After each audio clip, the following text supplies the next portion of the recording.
আসসালামু আলাইকুম রহমতুল্লাহ। আশা করি আমরা সবাই ভালো আছি আলহামদুলিল্লাহ। আমি ডক্টর মোস্তে বলছি। আজকে আমাদের র্যামফিট মাইক্রোবায়োলজি সেকেন্ড টার্ম কোর্সের লেকচার টপিক হলো টিউমার ভাইরাসেস। তো আপনারা সবাই জানেন যে কিছু ভাইরাস আছে, DNA virus most of the case, এবং কিছু আরএনএ ভাইরাস, যেগুলো কিনা আল্লাহ না করুক আমাদের কোনো একটা হোস্ট সেলকে যখন ইনফেক্টেড করে তখন ওই হোস্ট সেলটাকে তারা ম্যালিগনেন্ট সেলে ট্রান্সফর্ম করে ফেলতে পারে।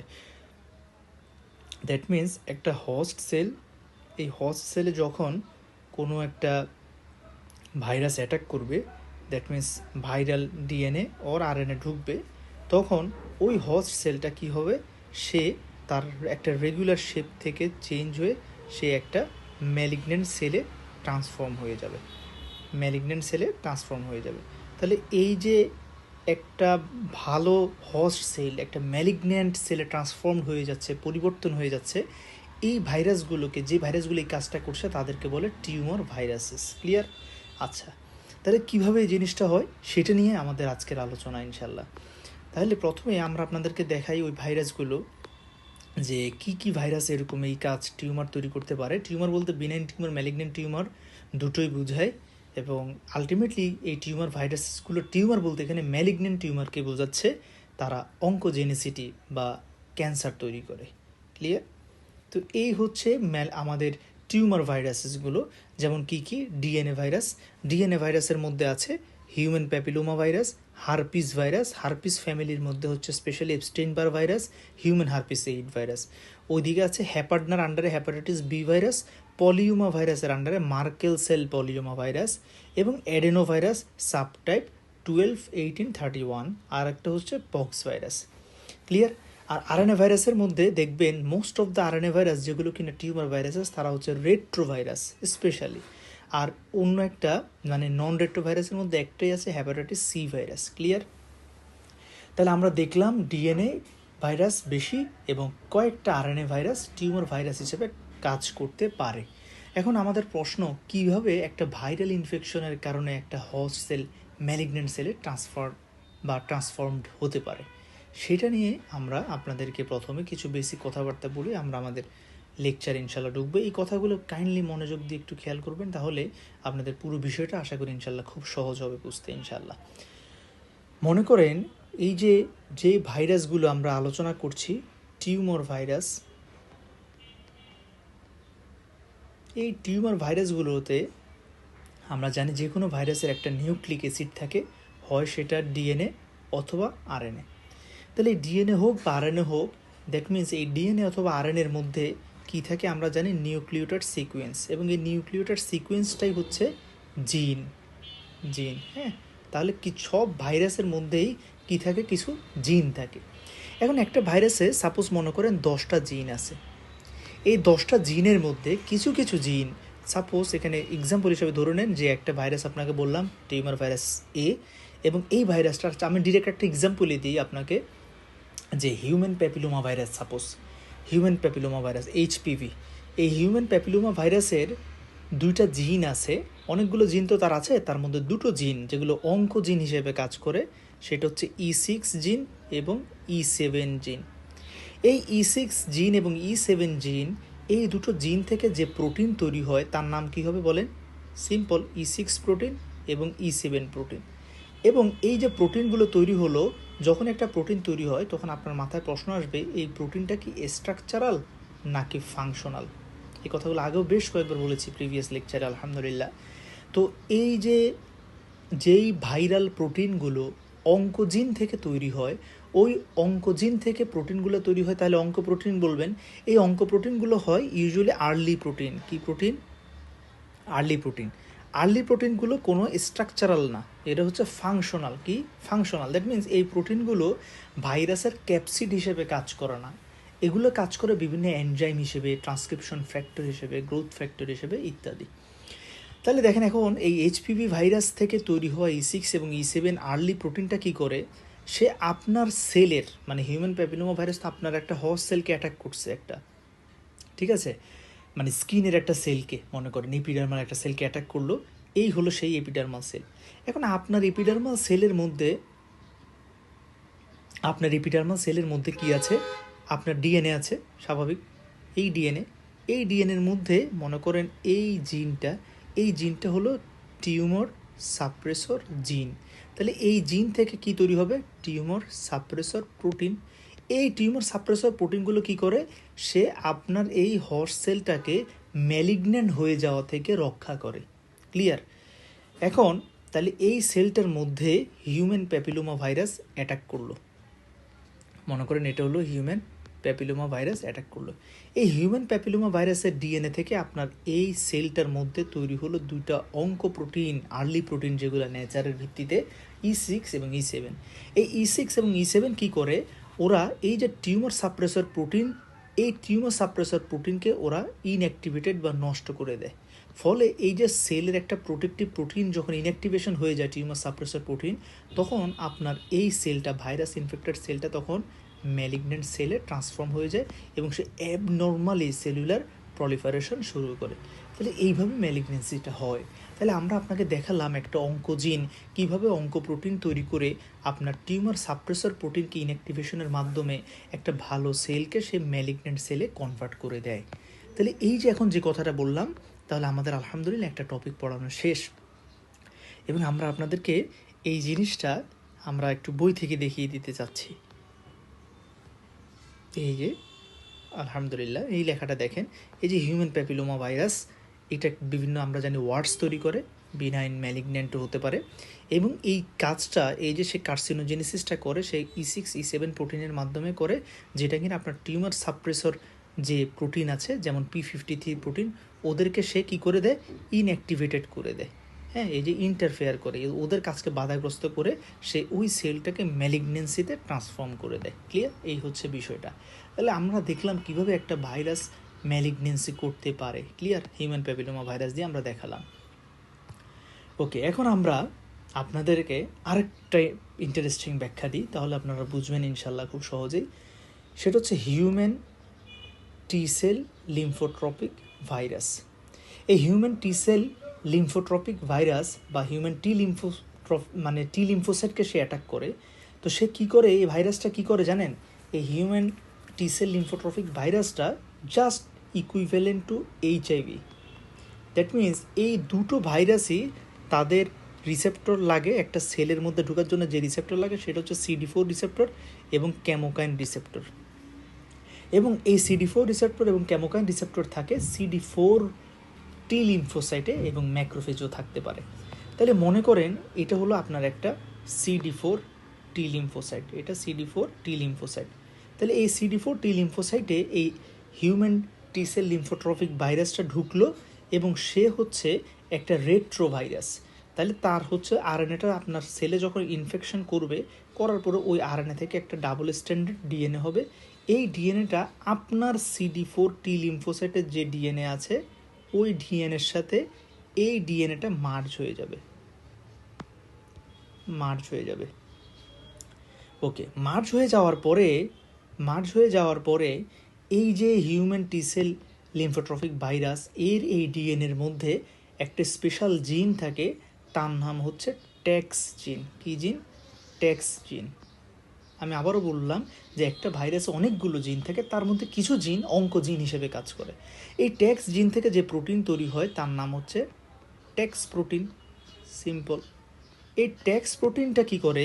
এই ট্যাক্স প্রোটিনটা আপনার CD4 টি লিম্ফোসাইটের আরেকটা জিন, ওই জিনটাকে সে অ্যাক্টিভ করে এবং এই জিনটার নাম হচ্ছে ইন্টারলিউকিন 2। আর আরেকটা জিন, তার নাম হচ্ছে ইন্টারলিউকিন 2 রিসেপ্টর।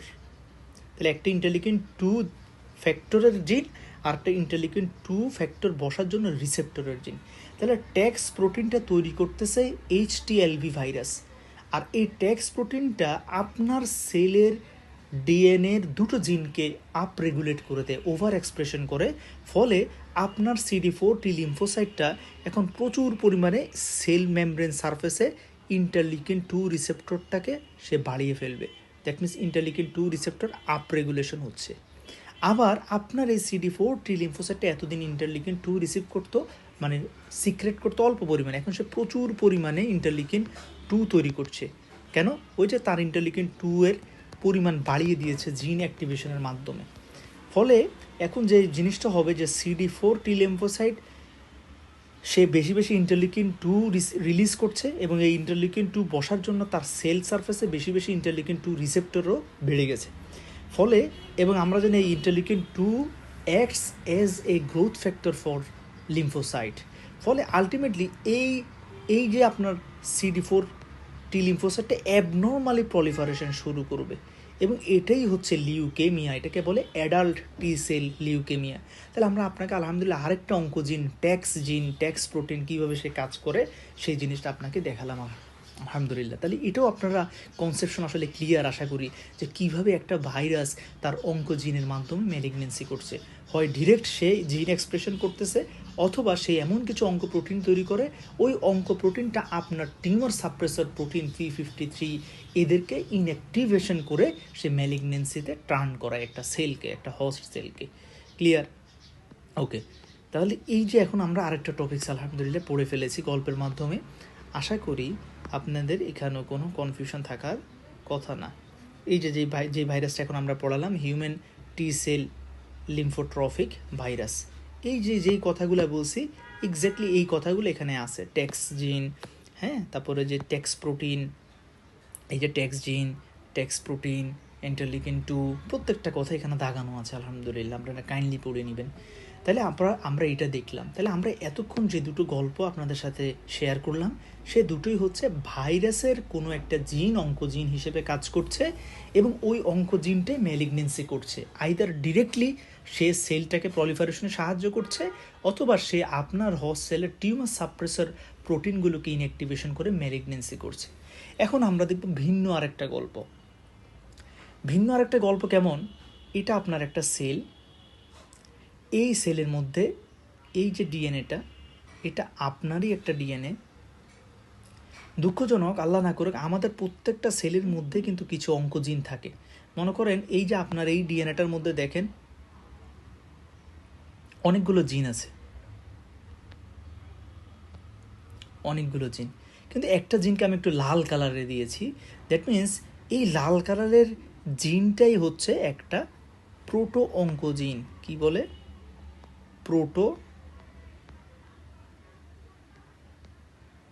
জিন। একটু বুঝতে হবে বাবা যে প্রোটো জিন এটা হচ্ছে একটা সাইলেন্ট জিন। দ্যাট মিনস এই জিনটা এখন ইনঅ্যাক্টিভেটেড অবস্থায় আছে। তাহলে যখন কোনো একটা জিন ইনঅ্যাক্টিভেটেড অবস্থায় অথবা আনএক্সপ্রেসড, সে প্রকাশিত হচ্ছে না, তখন সেটাকে আপনি বলেন প্রোটো জিন। সে তখন আপনার ক্ষতি করবে না, ক্যান্সার করবে না। কোনো কারণে এই প্রোটো জিন যদি অ্যাক্টিভ হয়ে যায় তখন তার নামের শেষের এই প্রোটো কথাটা বাদ দিয়ে সে হয়ে যাবে জিন। এবং যখনই কোনো একটা প্রোটো জিন অ্যাক্টিভেশন হয়ে জিন হয়ে যায় সাথে সাথে সে তৈরি করবে কি, মানে এতদিন সে প্রকাশ পেত না, এতদিন তার ট্রান্সক্রিপশন হতো না, ট্রান্সক্রিপশন হয়ে তার থেকে কোনো প্রোটিন তৈরি হতো না। যদি এখন তো সে জিন হয়ে এক্সপ্রেসড হয়ে গেছে, অ্যাক্টিভেটেড হয়ে গেছে, তখনই সাথে সাথে তার থেকে একটা এমআরএনএ তৈরি হবে এবং এই এমআরএনএটা নিউক্লিয়াস থেকে বের হয়ে সাইটোপ্লাজমে আসবে এবং সেখান থেকে তৈরি হবে অঙ্কোপ্রোটিন। এবং এই অঙ্কোপ্রোটিনের ইফেক্টেই আপনার এই ভালো সেলটা কি হবে, অ্যাবনর্মালি সেল প্রলিফারেশন শুরু করবে এবং এই তখন একটা ম্যালিগনেন্সির সূত্রপাত হবে। তাহলে আমরা দেখলাম কিভাবে একটা জিন, মানে একটা প্রোটো জিন যখন অ্যাক্টিভেটেড হয়ে জিন হয়ে যায় সেখান থেকে অঙ্কোপ্রোটিন তৈরি হয় এবং এই অঙ্কোপ্রোটিনের ইফেক্টে ক্যান্সার তৈরি হয়। এখন আপনার প্রশ্ন, ভাইয়া অঙ্কোপ্রোটিনটা ক্যান্সার কিভাবে করে? এক্স্যাক্টলি এটা আমারও প্রশ্ন। চলেন আমরা লেন্স থেকে জিনিসটা আপনাদেরকে একটু দেখাই ইনশাল্লাহ।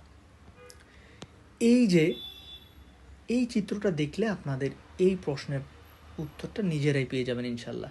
দেখেন এই যে এখানের মধ্যে আমাদের এই যে অঙ্কোপ্রোটিন যেগুলো তৈরি হয়, এই অঙ্কোপ্রোটিনগুলো কয়েকভাবে কাজ করে। কিভাবে কাজ করে? এই অঙ্কোপ্রোটিনগুলো গ্রোথ ফ্যাক্টর হিসেবে কাজ করে। একটু আগে যেটা দেখালাম ওই যে ইন্টারলিউকিন-2 তৈরি করতে হেল্প করে। তাহলে গ্রোথ ফ্যাক্টর, কিছু অঙ্কোপ্রোটিন গ্রোথ ফ্যাক্টর হিসেবে কাজ করে, মানে এই সেলটার মধ্যে মনে করেন একটা জিন অ্যাক্টিভেশন হয়ে গেছে এবং সে প্রচুর পরিমাণ গ্রোথ ফ্যাক্টর রিলিজ করছে এবং এই যে গ্রোথ ফ্যাক্টরগুলো আপনার এই সেলকে মানে বেশি তারা স্টিমুলেট করছে যে তুমি মাইটোটিক সেল ডিভিশনে চলে যাও অ্যাবনর্মালি। তখন এই সেলটা অ্যাবনর্মালি মাইটোসিসে চলে গেলে এটাই তো malignancy. Abnormal cellular proliferation is known as the malignancy. Okay, তাহলে এটা হচ্ছে একটা ব্যাপার। তাহলে আমরা জানলাম যে অঙ্কোপ্রোটিন গ্রোথ ফ্যাক্টর হিসেবে কাজ করে।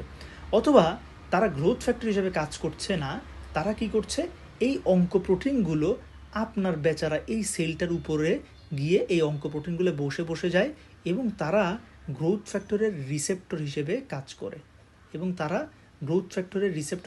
করে যেটা একটু আগে হিউম্যান টি সেল লিম্ফোট্রপিক ভাইরাসের ক্ষেত্রে দেখালাম, মানে ইন্টারলিউকিন-2 রিসেপ্টর হিসেবে। তাহলে এই যে দেখেন গ্রোথ ফ্যাক্টর রিসেপ্টর হিসেবে যখন কাজ করবে তখন এই সেলটা, নর্মালি তো যে কোনো সেল গ্রোথ ফ্যাক্টর রিলিজ করে অল্প পরিমাণে, এখন এতদিন এই সেলটার গায়ে গ্রোথ ফ্যাক্টর রিসেপ্টর ছিল 5টা, আর এখন এই অঙ্কোপ্রোটিনগুলো গ্রোথ ফ্যাক্টর রিসেপ্টরের মতো কাজ করছে, ফলে এখন গ্রোথ ফ্যাক্টর রিসেপ্টর হচ্ছে 50টা। ফলে এই গ্রোথ ফ্যাক্টরের over expression of growth factor রিসেপ্টরের কারণে এই সেলটা অ্যাবনর্মালি মাইটোসিস সেল ডিভিশনে চলে যাবে এবং এটাই ম্যালিগনেন্সি। আচ্ছা, তাহলে দুইটা ইস্যু গেল।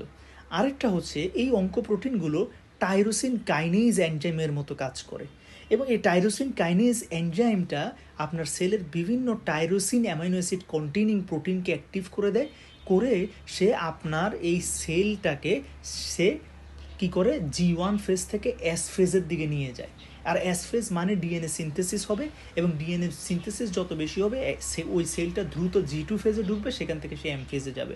তাহলে সে টাইরোসিন কাইনেজ এনজাইম হিসেবে কাজ করেও আপনার সেল সাইকেলকে অ্যাক্টিভ করে সেলুলার প্রলিফারেশন বাড়িয়ে ম্যালিগনেন্সি করতে পারে। ক্লিয়ার? আচ্ছা, অথবা কিছু কিছু অঙ্কোপ্রোটিন আপনার সেলের যে নর্মাল একটা অ্যাপোপ্টোসিসে চলে যাওয়ার টেন্ডেন্সি আছে, একটা সেল কিছুদিন যাওয়ার পরে সে অ্যাপোপ্টোসিস হয়ে যায়, না হলে তার বিভিন্ন মিউটেশন হয়ে ম্যালিগনেন্ট সেলে কনভার্ট হয়ে যাওয়ার সম্ভাবনা থাকে।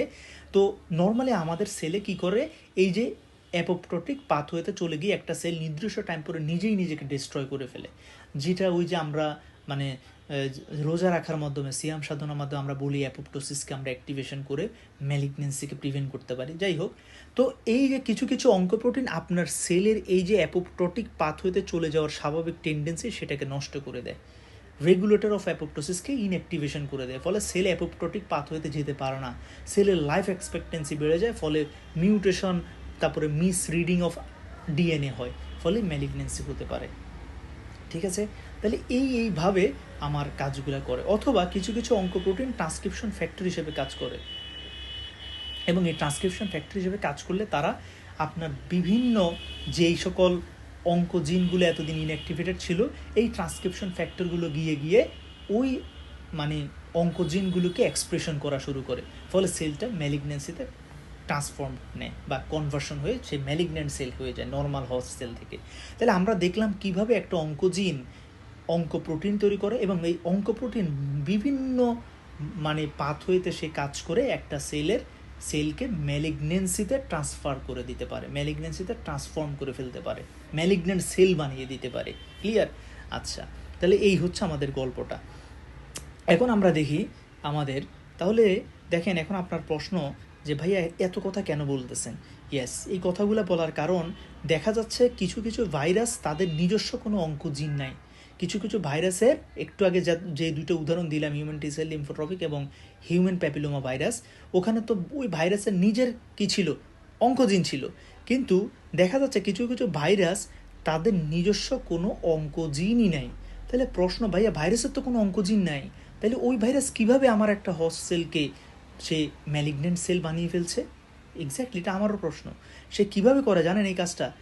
এই কাজটা করে কিভাবে, এই যে একটু আগে বললাম যে আমার আপনার সবার মধ্যে, সবার প্রত্যেকটা সেলের মধ্যে আল্লাহ না করুক কিছু কিছু অঙ্কোজিন ইনঅ্যাক্টিভেটেড অবস্থায় থাকে। তো এই ভাইরাসগুলো মনে করেন এটা হচ্ছে একটা ভাইরাল ডিএনএ। তো এই ভাইরাল ডিএনএটা প্রথমে আপনার এই ডিএনএতে ওই যে একটা অঙ্কোজিনের কাছাকাছি গিয়ে এই ভাইরাল ডিএনএটা কি করে ইনসার্টেড হয়। আবার বলছি, ভাইরাল ডিএনএ আপনার সেলের নর্মাল ডিএনএর সাথে কি হলো, ইনসার্টেড হলো, ইনসার্টেড মানে এখানে ঢুকে বসে গেল আর কি। এবং দেখেন এটা হচ্ছে ভাইরাল ডিএনএটা, এই যে ভাইরাল ডিএনএটা বসছে কার কাছাকাছি, একটা ইনঅ্যাক্টিভেটেড অঙ্কোজিনের কাছাকাছি। এটা কিন্তু একটা অঙ্কোজিন ছিল, এটা হচ্ছে then this one is known as oncogene in inactivated state, that means এটাকে আমি বলবো প্রোটো অঙ্কোজিন। তো দেখা যাচ্ছে যখনই কোনো একটা ভাইরাল ডিএনএ কোনো একটা প্রোটো অঙ্কোজিনের পাশাপাশি বসে, তখন ওই প্রোটো অঙ্কোজিনটা অ্যাক্টিভেটেড হয়ে যায়। কিভাবে অ্যাক্টিভেটেড হয়? এই ভাইরাল ডিএনএর ইনফ্লুয়েন্সে এই প্রোটো অঙ্কোজিনটা অ্যাক্টিভেশন হয় দুইটা ভাবে। হয় এই প্রোটো অঙ্কোজিনের মধ্যে একটা মিউটেশন হয়, মিউটেশন হয়ে সে অ্যাক্টিভেটেড হয়ে যায়, অথবা এই প্রোটো অঙ্কোজিনটা কী করে, সে তার এই জায়গা থেকে সরে সে অন্য আরেকটা ক্রোমোজোমে গিয়ে বসে। মনে করেন সে এখানে ছিল, এখন সে এই জায়গা থেকে সরে মনে করেন এটা হচ্ছে আরেকটা ডিএনএর জিনগুলো, এবং আপনার এইখানের মধ্যে যে অঙ্কোজিনটা ছিল মানে প্রোটো অঙ্কোজিন, সে এখান থেকে ট্রান্সলোকেশন হয়ে সে এখানে গিয়ে বসে গেছে।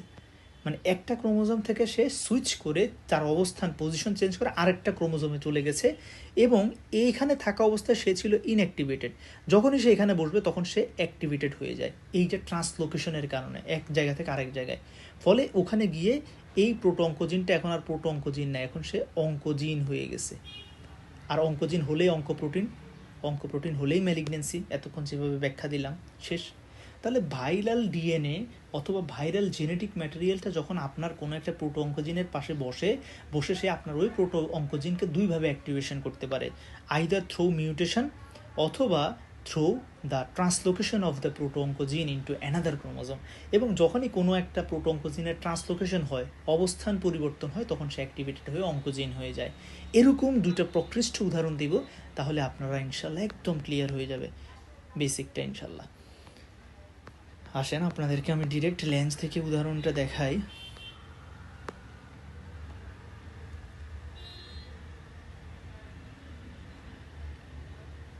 ইয়েস, সেটা হচ্ছে এপস্টেইন-বার ভাইরাস। কি বললাম?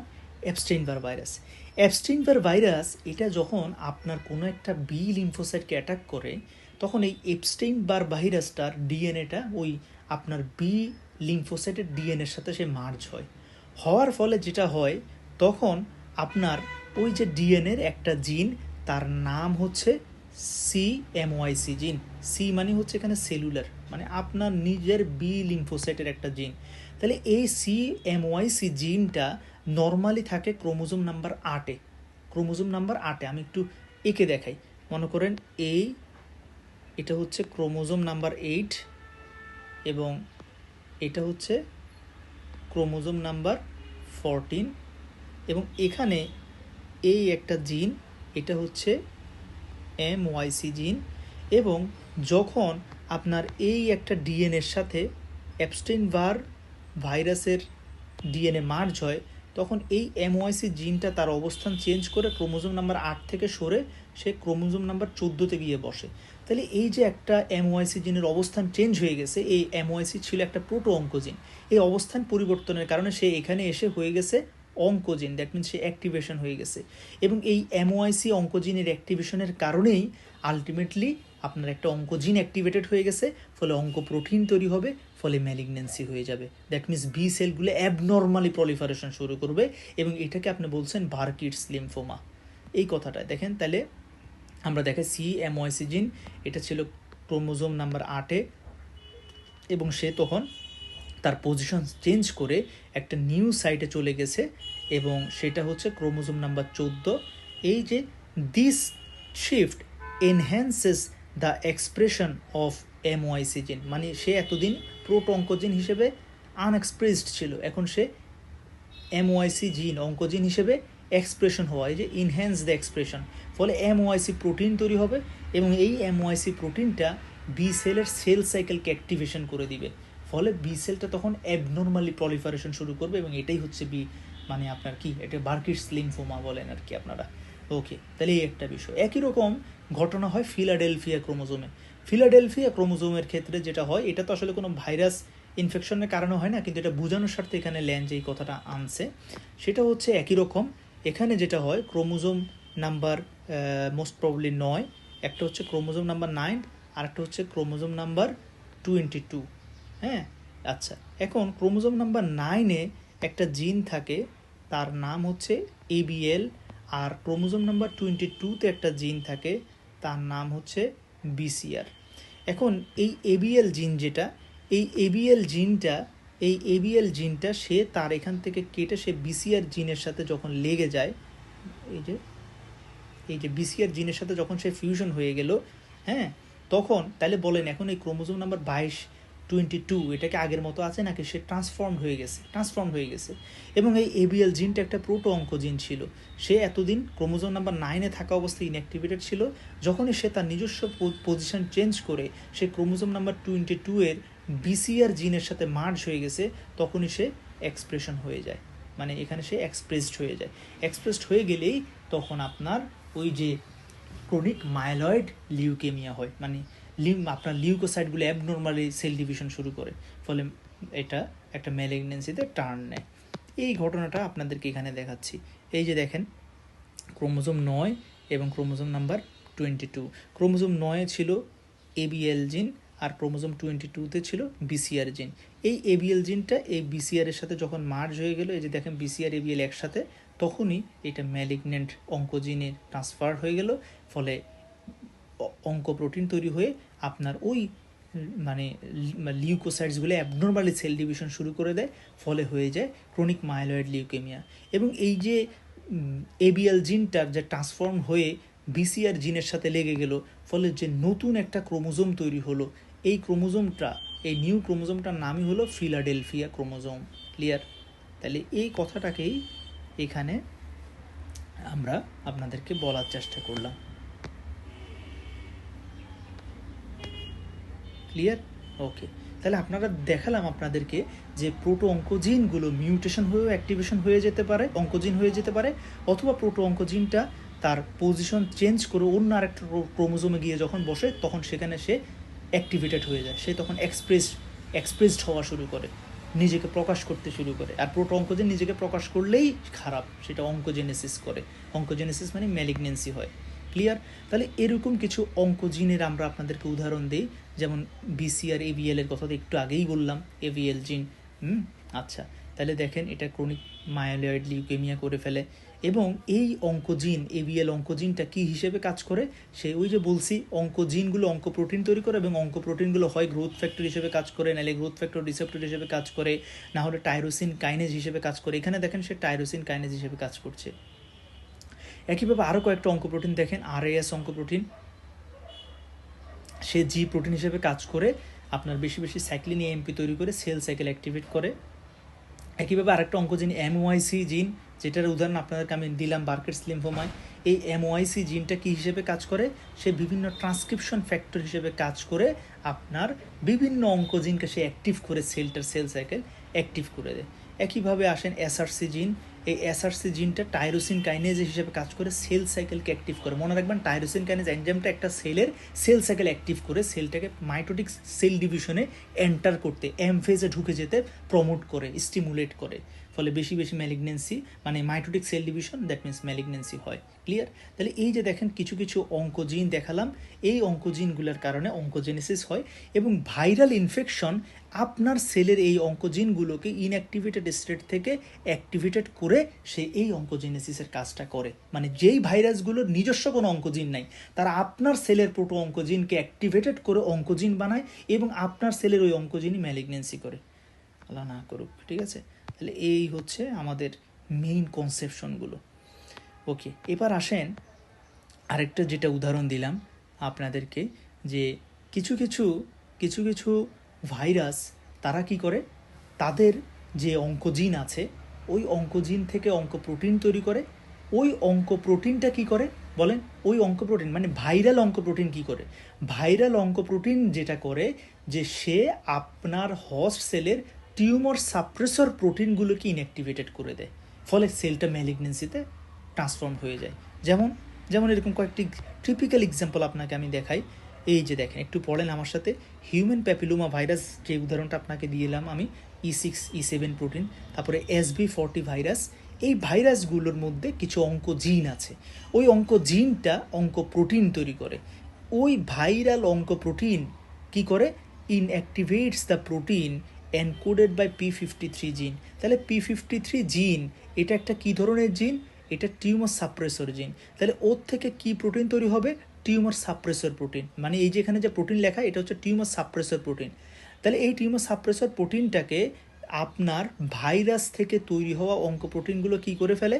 ইনঅ্যাক্টিভেটেড করে দেয়। তাহলে ইনঅ্যাক্টিভেটেড যদি করে দেয় টিউমার সাপ্রেসর প্রোটিনকে, তখন আলটিমেটলি কি হবে? সেলটা ম্যালিগনেন্সিতে ট্রান্সফর্ম হয়ে যাবে। এই কথাটা এখানে বলতে যাচ্ছে, ঠিক আছে? তাহলে ক্লিয়ার। তাহলে এরকম কয়েকটা টিউমার সাপ্রেসর জিন দেখাই, যেমন রেটিনোব্লাস্টোমা জিন। এই রেটিনোব্লাস্টোমা জিনটা সে অ্যাক্টিভেটেড থাকলে আপনার জন্য ভালো, সেল ক্যান্সারাস হবে না। P53 প্রোটিন, এটা একটা টিউমার সাপ্রেসর জিন, তাহলে এই জিনটা অ্যাক্টিভেটেড থাকলে আপনার জন্য ভালো, আপনার সেল ক্যান্সার হবে না। উইলমস টিউমার 1 জিন, এটা একটা ভালো জিন, মানে টিউমার সাপ্রেসর জিন। ও যতদিন অ্যাক্টিভেটেড থাকবে, ও যতদিন প্রোটিন তৈরি করবে, আপনার সেলটা ততদিন ক্যান্সার হবে না। যখনই এই টিউমার সাপ্রেসর জিনটা ইনঅ্যাক্টিভেটেড হয়ে যাবে, অথবা এই টিউমার সাপ্রেসর জিন থেকে তৈরি হওয়া প্রোটিনগুলোকে কেউ ইনঅ্যাক্টিভেটেড করে দিবে, তখনই আপনার সেলটা ম্যালিগন্যান্সি হয়ে যাবে। যেমন হচ্ছে দেখেন, রেটিনোব্লাস্টোমা জিনটা অথবা রেটিনোব্লাস্টোমা প্রোটিনটা যেদিন ইনঅ্যাক্টিভেটেড হবে, সেদিনই রেটিনোব্লাস্টোমা ক্যান্সার হবে, সিএ ব্রেস্ট হবে, ব্লাডার ক্যান্সার, লাং ক্যান্সার হয়, আল্লাহ না করুক।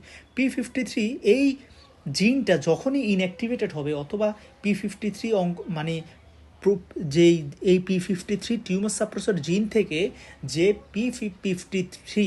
P53 প্রোটিনটা তৈরি হবে, ওই প্রোটিনটা যেদিন ইনঅ্যাক্টিভেটেড হয়ে যাবে, সেদিনই ক্যান্সার হবে। উইলমস টিউমার জিনটা যেদিন ইনঅ্যাক্টিভেটেড হয়ে যাবে, অথবা উইলমস টিউমার 1 জিন থেকে তৈরি হওয়া WT1 প্রোটিনটা যেদিন ইনঅ্যাক্টিভেটেড হবে, সেদিন আপনার উইলমস টিউমার অফ কিডনি হবে, ঠিক আছে? তার মানে কি বললাম? তার মানে একটু লিখে রাখেন প্লিজ। অঙ্কোজিন অ্যাক্টিভেটেড হলে অঙ্কোপ্রোটিন তৈরি হয় এবং সেল ক্যান্সারাস হয়ে যায়।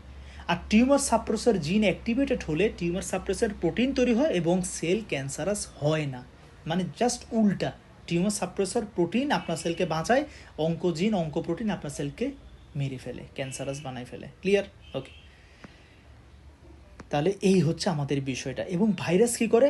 ভাইরাস আইদার সে তার নিজস্ব অঙ্কোজিন থেকে অঙ্কোপ্রোটিন তৈরি করে আপনার টিউমার সাপ্রেসর প্রোটিনকে ইনঅ্যাক্টিভেশন করে ক্যান্সার বানায়, অথবা ভাইরাস আপনার সেলের প্রোটো অঙ্কোজিনগুলোকে অঙ্কোজিন বানায় অ্যাক্টিভেটেড করে ফেলে, ফলে ক্যান্সার হয়ে যায়। তাহলে ভাইরাস দুটো আর্মেই অ্যাটাক করে, হয় টিউমার সাপ্রেসর জিনকে ইনঅ্যাক্টিভ করবে, নাহলে অঙ্কোজিনকে অ্যাক্টিভ করবে আপনার সেলের। এভাবে সেই ম্যালিগন্যান্সিটা করে। ক্লিয়ার? এই কথাগুলোই এখানে বারবার ঘুরে ফিরে বলা আছে। ওকে, তাহলে এগুলো আপনারা একটু পড়ে নেবেন। তাহলে আমরা আলহামদুলিল্লাহ হিউম্যান টি-সেল লিম্ফোট্রমিক ভাইরাস এটা আপনাদেরকে পড়িয়েছি। দেন এরপরে আসি আমরা এখানে হ্যাপাটাইটিস সি ভাইরাসের মধ্যে আসলে কোনো অঙ্কোজিন পাওয়া যায় না। এই ভাইরাসটার মধ্যে কোনো অঙ্কোজিন নাই।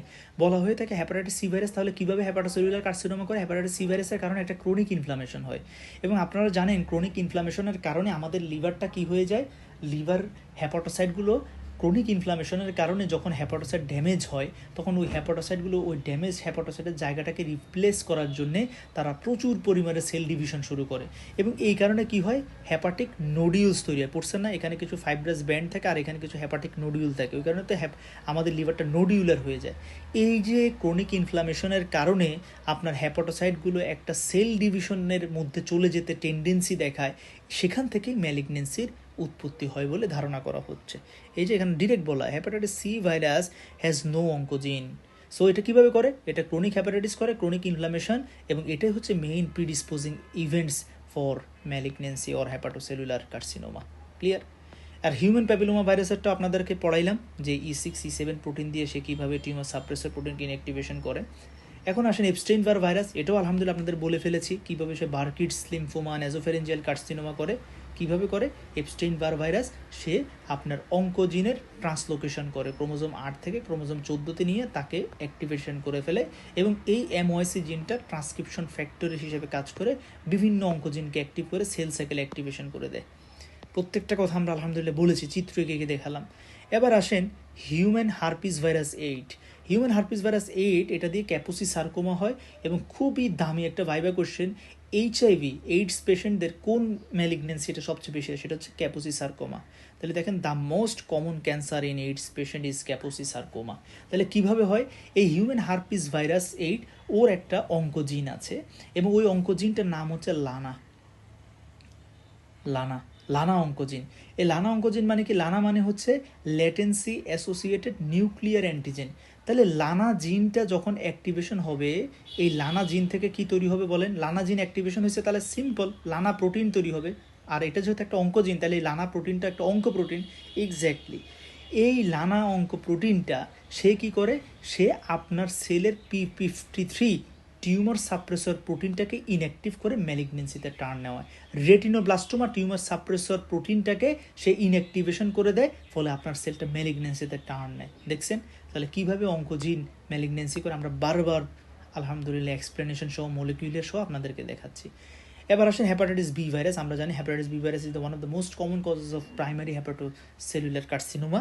তাহলে এটা কীভাবে করে, এটাও আমরা জানি হেপাটাইটিস বি ভাইরাস হচ্ছে একটা ডিএনএ ভাইরাস। তাহলে এই হেপাটাইটিস বি ভাইরাসের ডিএনএটা যখন আপনার সেলের ডিএনএর সাথে সে ইনসার্টেড হয়ে গেলে দেখা যাচ্ছে আপনার সেলের বিভিন্ন অঙ্কোজিনগুলো কি হয়ে যায়, অ্যাক্টিভেশন হয়ে যায়। তাহলে অঙ্কোজিন অ্যাক্টিভেশন হয়ে গেলে স্বাভাবিক এবার আপনার হেপাটোসেলুলার কার্সিনোমা হবে, এতক্ষণ যেটা বললাম। অথবা এই হেপাটাইটিস বি ভাইরাসের একটা অঙ্কোজিন আছে, তার নাম হচ্ছে HBX। কি নাম?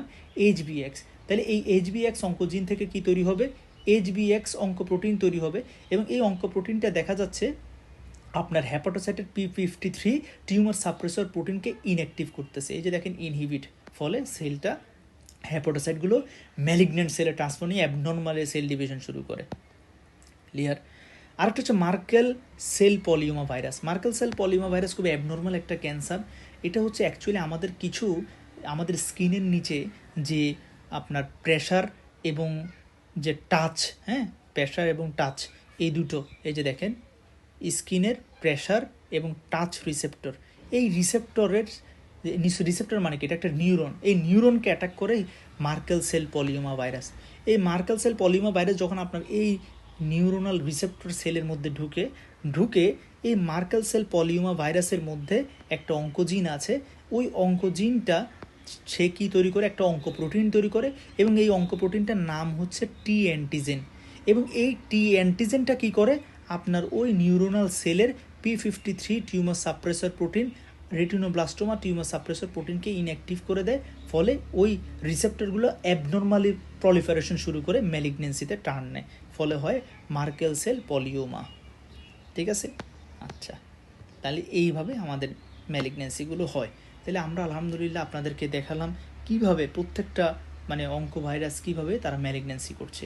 তাহলে কাইন্ডলি সবাই খাতা কলম নেন, এই দুইটা লাইন আপনি লিখে আপনার বইয়ে লাগাই দেন, যে একটু ভালো করে শুনেন বিসমিল্লাহ, যে অঙ্ক ভাইরাসগুলো অথবা টিউমার ভাইরাসগুলো ম্যালিগনেন্সি করে দুইটা ওয়েতে। হয়তো টিউমার ভাইরাসের নিজের কোনো অঙ্কোজিন থাকে, সে ওই অঙ্কোজিন থেকে অঙ্কোপ্রোটিন তৈরি করে, এবং এই ভাইরাল অঙ্কোপ্রোটিনটা কি করে, সে আপনার হোস্ট সেলের, আপনার একটা ভালো সেলের টিউমার সাপ্রেসর প্রোটিনগুলোকে ইনঅ্যাক্টিভেশন করে দেয়, ফলে আপনার ওই হোস্ট সেলটা ম্যালিগনেন্ট সেল হয়ে যায়।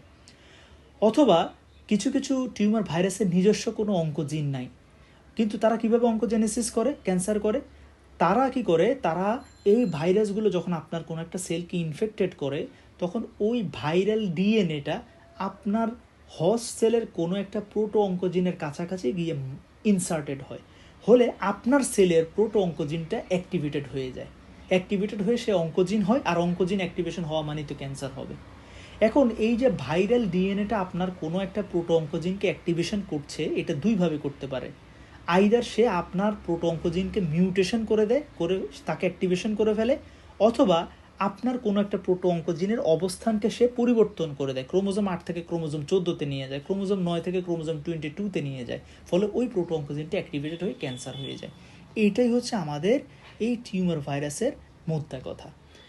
লাস্ট আর একটা কথা বলে বিদায় নেব ইনশাল্লাহ, সেটা হচ্ছে যে কোনো একটা সেল যখন ম্যালিগনেন্ট হয়ে যায় তার মধ্যে 4টা চেঞ্জ আসে। কোনো একটা সেল যখন ম্যালিগনেন্ট সেল হয় তার মধ্যে 4টা চেঞ্জ আসে। একটা হচ্ছে ওই সেলের শেপ চেঞ্জ হয়ে যায়। আপনারা জানেন প্রত্যেকটা সেলের একটা রেগুলার শেপ থাকে, কিন্তু দেখবেন ম্যালিগনেন্ট সেলটা পুরো অ্যাব্রো একটা শেপ, তার কোনো ডেফিনেট শেপ নেই, রাফ একটা মার্জিন, একটা ইরেগুলার নিউক্লিয়াস, এনলার্জ নিউক্লিয়াস, তাহলে অল্টার্ড মরফোলজি, তাহলে লস অফ ডিফারেন্সিয়েটেড শেপ, সেলের শেপ চেঞ্জ হয়ে যাবে। এটা কেন হয়? কারণ হচ্ছে একটা সেলের এই শেপ মেনটেন করে মাইক্রোফাইব্রিলস, মাইক্রোফিলামেন্টসগুলো। ম্যালিগনেন্ট সেলের এই মাইক্রোটিউবিউলস, মাইক্রোফিলামেন্টস এগুলো নষ্ট হয়ে যায়, ইনঅ্যাক্টিভেটেড হয়ে যায়, বা তাদের ওরিয়েন্টেশন নষ্ট হয়ে যায়, ফলে সেল তার ডেফিনিট শেপটা মেনটেন করতে পারে না।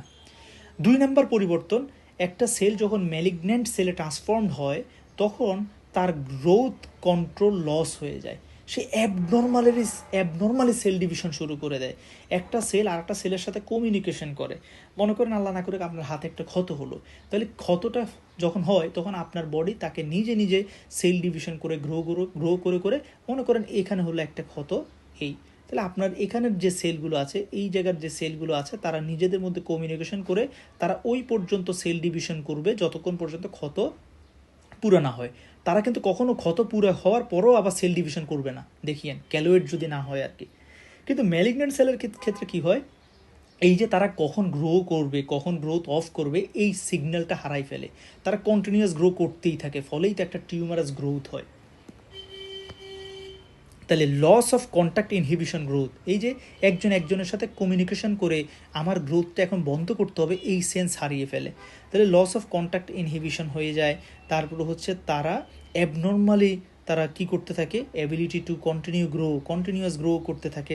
সেলটা একটা ইমর্টালাইজেশন স্টেজে চলে যায়। নর্মালি একটা সেল 50 টাইমস সেল ডিভিশন করতে পারে। যেমন মনে করেন আপনার দাদা থেকে আপনার বাবা আল্লাহ তালা সৃষ্টি করলেন, আপনার বাবা থেকে আল্লাহ আপনাকে সৃষ্টি করলেন, আপনার থেকে আপনার ছেলে হবে ইনশাল্লাহ, এইভাবে এইভাবে 50টা জেনারেশন হবে, তারপর শেষ। মনে করেন এটা হচ্ছে এখানে কথা ল্যাঞ্জেই লিখে আছে যে একটা সেল 50 টাইমস জেনারেশন তৈরি করতে পারে, কিন্তু ম্যালিগনেন্ট সেলগুলো আনলিমিটেড হয়ে যায়, আনলিমিটেড সেল ডিভিশন করতেই থাকে। 3 নাম্বার পরিবর্তনটা কি, যে সেলের মধ্যে কিছু তার নিউক্লিয়ার পরিবর্তন আসে। দ্যাট মিন্স সেলটা কন্টিনিউয়াস ডিএনএ সিনথেসিস করতে থাকে। দ্যাট মিন্স ম্যালিগন্যান্ট সেলগুলোর ক্রোমোজোমাল সংখ্যা বেড়ে যায়। আপনার সেলে আছে 46 ক্রোমোজোম, একটা ক্রোমোজোম মানে একটা ডিএনএ। তাহলে আমাদের সবার সেলে 46টা ডিএনএ আছে, কিন্তু দেখা যাচ্ছে একটা ম্যালিগন্যান্ট সেলে 48টা ডিএনএ হয়ে গেছে। কেন? তার সেল অ্যাবনর্মালি ডিএনএ সিনথেসিস করছে। 4 নাম্বার পরিবর্তন, তার কিছু বায়োকেমিক্যাল চেঞ্জ হয়। কি চেঞ্জ? ওই আপনার ম্যালিগন্যান্ট সেলগুলো অ্যারোবিক গ্লাইকোলাইসিসের থেকে চেঞ্জ হয়ে তারা অ্যানারোবিক গ্লাইকোলাইসিসে চলে যায়।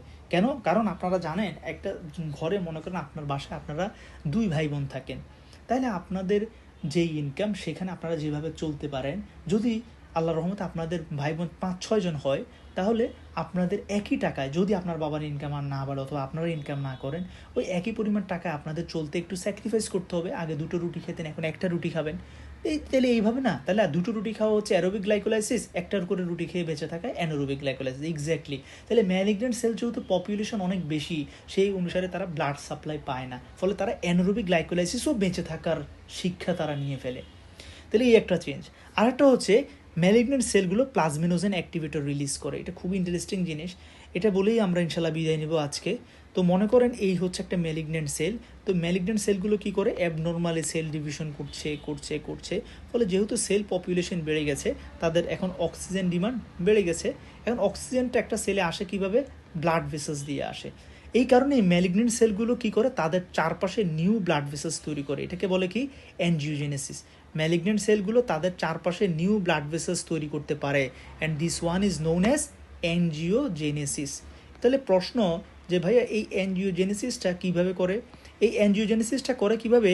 ম্যালিগন্যান্ট সেলগুলো vascular endothelial growth factor release করে। হ্যাঁ, এবং এটা নিয়ে কিছুদিন আগে কিন্তু এই জন হপকিন্স হসপিটালের একজন ডক্টর, আমি ওনার নামটা এই মুহূর্তে মনে করতে পারছি না, নোবেল পেয়েছিলেন, এই অ্যানজিওজেনেসিস প্রসেসটা আবিষ্কার করেছেন। তো যাই হোক, vascular endothelial growth factor release করে ম্যালিগন্যান্ট সেলগুলো তাদের চারপাশে নতুন ব্লাড ভেসেলস তৈরি করে। তো সুবহানাল্লাহ, আল্লাহরও একটা ব্যবস্থা। এখন আমাদের বডি চেষ্টা করে ম্যালিগন্যান্ট সেলটা যাতে বেঁচে না থাকে, তো এই বেঁচে না থাকার জন্য তার খাওয়ার দাওয়ার সব বন্ধ করে দিতে হবে। এই কারণে ম্যালিগন্যান্ট সেলের চারপাশে যে ব্লাড ভেসেলস তৈরি হয়, সেখানে কিন্তু আমাদের ফাইব্রিনোজেন অ্যাক্টিভেটেড হয়ে ফাইব্রিন প্লাগ তৈরি হয়। ফাইব্রিন প্লাগ যদি তৈরি হয়, তাহলে ম্যালিগন্যান্ট সেল একদিকে ব্লাড ভেসেলস তৈরি করছে, আমার বডির ফাইব্রিন প্লাগ গিয়ে ওই ব্লাড ভেসেলসগুলোকে কী করে দিচ্ছে? বন্ধ করে দিচ্ছে।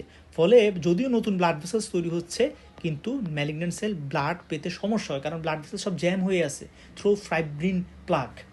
এখন ম্যালিগন্যান্ট সেল আবার কী করে দেখেন, ম্যালিগন্যান্ট সেল আবার রিলিজ করে প্লাজমিনোজেন অ্যাক্টিভেটর। কি রিলিজ করে? Plasminogen activator. এই প্লাজমিনোজেন অ্যাক্টিভেটরটা গিয়ে সে প্লাজমিনোজেনকে কী করে? প্লাজমিনে পরিণত করে। আর এই প্লাজমিনটা গিয়ে কী করে? সে এই ফাইব্রিন প্লাগকে ডিসলভ করে ফেলে।